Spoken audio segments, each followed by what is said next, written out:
ലോകത്തെ ഞെട്ടിച്ചുകൊണ്ട് മറ്റൊരു ഭൂകമ്പ വാർത്തയുടെ വിവരങ്ങൾ കൂടി പുറത്തുവരികയാണ്. മാസങ്ങൾക്ക് മുൻപ് വെനസ്വേലയിൽ ആയിരക്കണക്കിന് പേരുടെ ജീവൻ കവർന്ന ഭൂചലനത്തിന് പിന്നാലെ ഇക്കുറി ദക്ഷിണ അമേരിക്കൻ വൻകരയുടെ വടക്കു പടിഞ്ഞാറൻ അറ്റത്ത് സ്ഥിതി ചെയ്യുന്ന കൊളംബിയയിൽ നിന്നാണ് നടുക്കുന്ന കണ്ണീരിന്റെ കഥകൾ പുറത്തുവരുന്നത്. തിങ്കളാഴ്ച ഉണ്ടായ ശക്തമായ ഭൂകമ്പത്തിൽ മരിച്ചവരുടെ എണ്ണം തിട്ടപ്പെടുത്താൻ സാധിക്കാത്ത വിധത്തിൽ ഉയരുകയാണ്. 7.4 തീവ്രത രേഖപ്പെടുത്തിയ ഭൂകമ്പത്തിൽ ആയിരക്കണക്കിന് പേർക്ക് പരിക്കേറ്റതായാണ് പ്രാഥമിക വിവരങ്ങൾ. സാൻഹോസെ ഡെൽ പാൽമാറിന് സമീപമാണ് ഭൂകമ്പത്തിന്റെ പ്രഭവ കേന്ദ്രമെന്ന് US ജിയോളജിക്കൽ സർവേ വ്യക്തമാക്കുന്നുണ്ട്. ഒരു ദശാബ്ദത്തിനിടെ രാജ്യത്ത് രേഖപ്പെടുത്തിയ ഏറ്റവും ശക്തമായ ഭൂകമ്പമാണിതെന്ന് കൊളംബിയൻ ജിയോളജിക്കൽ സർവേ അറിയിച്ചു. കാലി, പെരൈറ തുടങ്ങിയ നഗരങ്ങളിലാണ് കനത്ത നാശനഷ്ടം റിപ്പോർട്ട് ചെയ്തത്. കാലിയിൽ മാത്രം 20 കെട്ടിടങ്ങൾ തകർന്നതായും നിരവധി പേർ അവശിഷ്ടങ്ങൾക്കിടയിൽ കുടുങ്ങിയതായും അധികൃതർ പറഞ്ഞു. ഭൂകമ്പത്തിൽ കേടുപാടുകൾ സംഭവിച്ച ആശുപത്രിയിലെ ഒരു വിഭാഗം ഭാഗികമായി തകർന്നതിനെ തുടർന്ന് രോഗികളെ സുരക്ഷിത സ്ഥലങ്ങളിലേക്ക് മാറ്റി. രാജ്യത്താകെ 61 കെട്ടിടങ്ങൾ തകർന്നതായും 1600-ലേറെ വീടുകൾക്ക് കേടുപാടുകൾ സംഭവിക്കുകയോ പൂർണ്ണമായും തകരുകയോ ചെയ്തതായും പ്രസിഡന്റ് അറിയിച്ചു. ആരോഗ്യ കേന്ദ്രങ്ങൾ, കമ്മ്യൂണിറ്റി സെന്ററുകൾ, റോഡുകൾ എന്നിവയ്ക്കും വ്യാപകമായ നാശനഷ്ടമുണ്ടായി. ചോക്കോ പ്രവിശ്യയുടെ തലസ്ഥാനമായ കിബ്ദോയിലും കെട്ടിടങ്ങൾക്ക് കനത്ത നാശനഷ്ടവും ആളുകൾക്ക് പരിക്കുകളും റിപ്പോർട്ട് ചെയ്തിട്ടുണ്ട്. അർമേനിയ, കാലി, മാനസാലസ്, പെരൈറ, കിബ്ദോ, ബുവനവെഞ്ചുറ, കാർത്താഗോ എന്നിവിടങ്ങളിലെ 7 വിമാനത്താവളങ്ങളിൽ സർവീസുകൾ താൽക്കാലികമായി നിർത്തിവെച്ചു. തലസ്ഥാനമായ ബൊഗോട്ടയിൽ കെട്ടിടങ്ങൾ തകർന്നതായി ഇതുവരെ റിപ്പോർട്ടുകളില്ല. ഭൂകമ്പത്തിന്റെ പ്രകമ്പനം വെനസ്വേല, ഇക്വഡോർ, പനാമ തുടങ്ങിയ അയൽ രാജ്യങ്ങളിലും അനുഭവപ്പെട്ടു. രാജ്യത്ത് ദേശീയ ദുരന്താവസ്ഥ പ്രഖ്യാപിച്ച പ്രസിഡന്റ് അബലാർഡോ ഡീല എസ്പ്രിയല്ലെ രക്ഷാപ്രവർത്തനങ്ങൾ ഏകോപിപ്പിക്കാൻ ഏകീകൃത കമാൻഡ് പോസ്റ്റ് രൂപീകരിച്ചു. ദുരന്തബാധിത മേഖലകളിൽ രക്ഷാപ്രവർത്തകർ തിരച്ചിൽ തുടരുകയാണ്. അവശിഷ്ടങ്ങൾക്കിടയിൽ കൂടുതൽ പേർ കുടുങ്ങിക്കിടക്കാനുള്ള സാധ്യത നിലനിൽക്കുന്നതിനാൽ മരണസംഖ്യ ഇനിയും ഉയരുമോ എന്നാണ് അധികൃതരുടെ വിലയിരുത്തൽ. കൊളംബിയ അതിന്റെ പ്രകൃതി ഭംഗിയാലും സമ്പന്നമായ സാംസ്കാരിക പാരമ്പര്യത്താലും ലോക ശ്രദ്ധയാകർഷിക്കുന്ന രാജ്യമാണ്. എന്നാൽ മനോഹരമായ ഈ ഭൂപ്രകൃതിക്കടിയിൽ നിരന്തരം വിറച്ചുകൊണ്ടിരിക്കുന്ന ഒരു ഭൗമരചന നിലനിൽക്കുന്നുണ്ട്. ഭൂമിശാസ്ത്രപരമായി ശാന്ത സമുദ്രത്തിലെ റിംഗ് ഓഫ് ഫയർ അഥവാ പസഫിക് അഗ്നിവലയ മേഖലയിലാണ് കൊളംബിയ സ്ഥിതി ചെയ്യുന്നത്. ലോകത്തെ ഏറ്റവും കൂടുതൽ ഭൂചലനങ്ങളും അഗ്നിപർവ്വത സ്ഫോടനങ്ങളും നടക്കുന്ന ഈ മേഖലയിൽ ഉൾപ്പെട്ടിരിക്കുന്നത് കൊളംബിയ ഭൂചലന സാധ്യത ഏറ്റവും കൂടുതലുള്ള രാജ്യങ്ങളിൽ ഒന്നാക്കി മാറ്റുന്നു. കൊളംബിയയിലെ ഭൗമചലനങ്ങൾക്ക് പ്രധാന കാരണം അവിടുത്തെ ടെക്ടോണിക് പ്ലേറ്റുകളുടെ സങ്കീർണമായ വിന്യാസമാണ്. നാസ്ക പ്ലേറ്റ്, ദക്ഷിണ അമേരിക്കൻ പ്ലേറ്റ്, കരീബിയൻ പ്ലേറ്റ് എന്നിവ കൂട്ടിമുട്ടുന്ന സന്ധിയിലാണ് ഈ രാജ്യം നിലകൊള്ളുന്നത്. നാസ്ക പ്ലേറ്റ് വർഷത്തിൽ അല്പം വീതം ദക്ഷിണ അമേരിക്കൻ പ്ലേറ്റിന് അടിയിലേക്ക് തള്ളി നീങ്ങുന്നു. സബ്ഡക്ഷൻ എന്നറിയപ്പെടുന്ന ഈ പ്രക്രിയയിൽ വലിയ തോതിൽ ഊർജം ഭൗമപാളികളിൽ അടിഞ്ഞുകൂടുകയും അത് പെട്ടെന്ന് പുറന്തള്ളപ്പെടുമ്പോൾ ശക്തമായ ഭൂചലനങ്ങൾ ഉണ്ടാവുകയും ചെയ്യും. ചരിത്രത്തിലുടനീളം കൊളംബിയയിൽ നിരവധിയായ വിനാശകാരികളായ ഭൂചലനങ്ങൾ ഉണ്ടായിട്ടുണ്ട്. 1999 ജനുവരി 25-നുണ്ടായ ആർമേനിയ ഭൂചലനമാണ് ഇതിലൊന്ന്.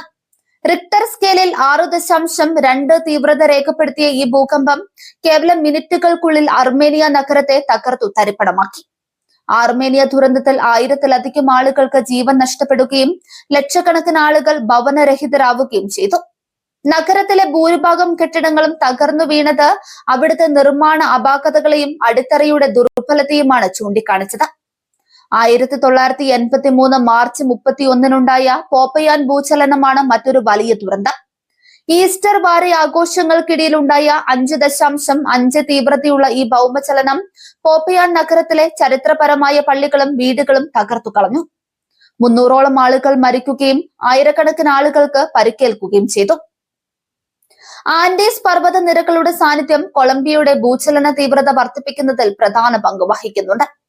റോമറൽ ഫോൾട്ട് സിസ്റ്റം ഉൾപ്പെടെയുള്ള നിരവധി ഫോൾട്ട് ലൈനുകൾ അഥവാ ഭൗമവിള്ളലുകൾ ഈ പർവ്വത നിരകളിലൂടെ കടന്നു പോകുന്നു. ഭൗമാന്തർ ഭാഗത്ത് ആഴത്തിലുണ്ടാകുന്ന ഭൂചലനങ്ങളെക്കാൾ പ്രതലത്തോടടുത്തുള്ള കുറഞ്ഞ ആഴത്തിലുള്ള ഭൗമചലനങ്ങളാണ് കൊളംബിയയിൽ കൂടുതൽ നാശനഷ്ടങ്ങൾ ഉണ്ടാക്കുന്നത്. ഇത്തരം ഭൗമചലനങ്ങൾ ഉണ്ടാക്കുന്ന തരംഗങ്ങൾ പ്രതലത്തിൽ വലിയ തോതിലുള്ള കുലുക്കത്തിന് കാരണമാകും.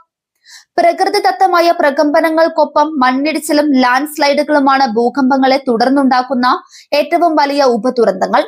കൊളംബിയയിലെ കുത്തനെയുള്ള ആൻഡീസ് മലഞ്ചെരുവുകളിൽ ഭൂചലനം ഉണ്ടാകുമ്പോൾ മണ്ണിടിഞ്ഞു വീണ് വലിയ ഗ്രാമങ്ങൾ കുഴിച്ചു മൂടപ്പെടുന്നു. ദ്രവീകരണം അഥവാ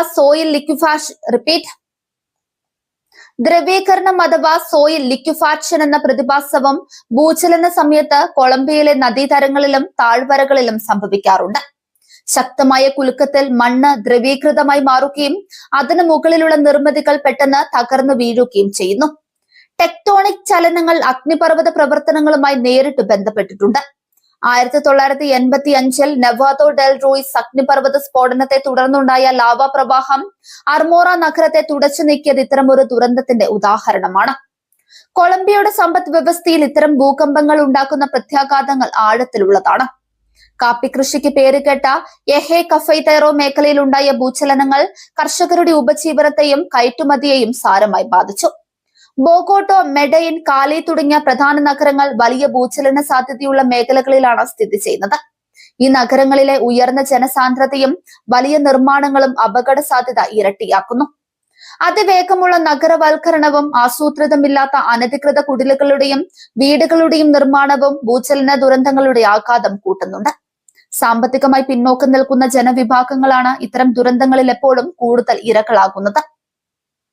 എന്നാൽ 1999 ആർമേനിയ ഭൂചലനത്തിന് ശേഷം കൊളംബിയൻ സർക്കാർ നിർമ്മാണ മേഖലയിൽ വലിയ മാറ്റങ്ങൾ വരുത്താൻ നിർബന്ധിതരായി.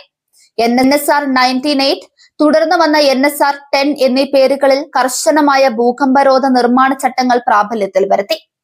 പുതിയ നിർമ്മാണ മാനദണ്ഡങ്ങൾ പാലിച്ചു നിർമ്മിക്കുന്ന കെട്ടിടങ്ങൾക്ക് ഭൂചലനങ്ങളെ പ്രതിരോധിക്കാനുള്ള ശേഷിയുണ്ടെന്ന് ഉറപ്പുവരുത്താൻ തദ്ദേശ സ്വയംഭരണ സ്ഥാപനങ്ങൾക്കും എഞ്ചിനീയർമാർക്കും ചുമതല നൽകപ്പെട്ടു. ദേശീയ ദുരന്ത നിവാരണ ഏജൻസിയായ UNGRD വഴി ദുരന്ത നിവാരണ പ്രവർത്തനങ്ങളും ഏകോപനവും കൂടുതൽ കാര്യക്ഷമമാക്കി. ഭൗമചലനങ്ങൾ സമയബന്ധിതമായി നിരീക്ഷിക്കാൻ ആധുനിക സംവിധാനങ്ങൾ സ്ഥാപിക്കപ്പെട്ടു. കൊളംബിയൻ ജിയോളജിക്കൽ സർവീസ് രാജ്യത്തുടനീളം ഭൂചലന നിരീക്ഷണ കേന്ദ്രങ്ങൾ സ്ഥാപിച്ച് ഭൗമചലനങ്ങളെ കുറിച്ചുള്ള കൃത്യമായ വിവരങ്ങൾ ശാസ്ത്രീയമായി ശേഖരിക്കുകയും ജനങ്ങൾക്ക് മുന്നറിയിപ്പ് നൽകുകയും ചെയ്യുന്നുണ്ട്. വിദ്യാലയങ്ങളിലും ഓഫീസുകളിലും കൃത്യമായ ഇടവേളകളിൽ മോക്ക് ഡ്രില്ലുകളും ബോധവൽക്കരണ പരിപാടികളും സംഘടിപ്പിക്കുന്നത് ദുരന്ത സമയത്ത് ആളുകൾ പരിഭ്രാന്തരാകാതിരിക്കാനും ജീവൻ രക്ഷിക്കാനും സഹായിക്കുന്നു. കാലാവസ്ഥാ വ്യതിയാനവും പരിസ്ഥിതി നാശവും മലയോര മേഖലകളിലെ മണ്ണിന്റെ ബലക്ഷയത്തിന് കാരണമാകുന്നുണ്ട്. ഇത് ഭൂചലനങ്ങൾ ഉണ്ടാകുമ്പോഴുള്ള ആഘാതം ഇരട്ടിയാക്കുന്നു. അതിനാൽ പരിസ്ഥിതി സംരക്ഷണവും ഭൂചലന പ്രതിരോധത്തിന്റെ ഭാഗമായി മാറി. കൊളംബിയ നേരിടുന്ന ഭൂചലന ഭീഷണി പ്രകൃതിയുടെ മാറ്റാനാവാത്ത ഒരു പ്രക്രിയയാണ്. പ്രകൃതി ശക്തികളെ തടഞ്ഞു നിർത്താൻ മനുഷ്യന് കഴിഞ്ഞില്ലെങ്കിലും കൃത്യമായ ആസൂത്രണം, ശാസ്ത്രീയമായ അറിവുകൾ, കർശനമായ നിർമ്മാണ നിയമങ്ങൾ, സജ്ജമായ ദുരന്ത നിവാരണ സംവിധാനങ്ങൾ എന്നിവയിലൂടെ ഈ ഭീകരതയുടെ ആഘാതം ലഘൂകരിക്കാൻ സാധിക്കും.